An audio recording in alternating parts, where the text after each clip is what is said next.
Agora o Gabriel vai passar aqui no brejão aqui, representando Denise. Mas não sei. Olha lá, ó, já quase cai com a moto. É barrela demais. Ó, que quase não tem brejo não, ó. Não, mira aqui, ó. Não tem brejo nada. Calma aí, vamos ver. Já tá acelerado, ó. Ela tá enroscando. Acelera, compadre. Pera aí. Manda ver.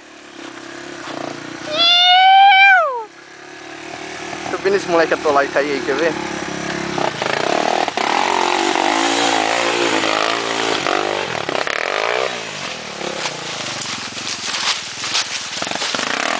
Olha esse. Uau!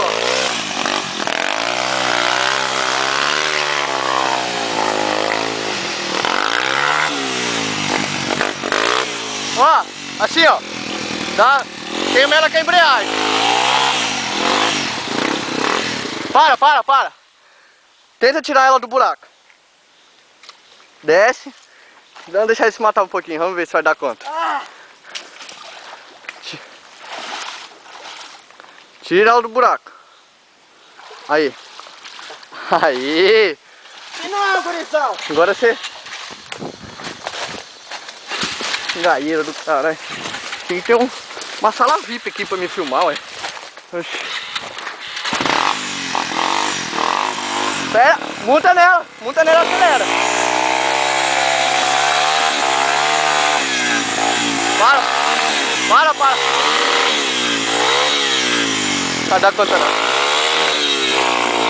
Não, para com isso.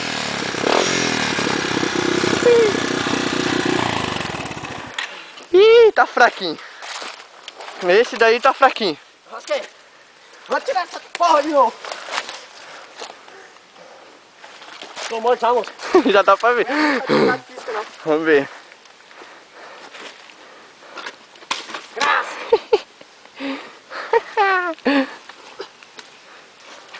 É, tia. Lá ele só finge que trabalha no mercado lá, que ele vai pagar todos os pecados dele. Puxa chato, não liga. Uhum.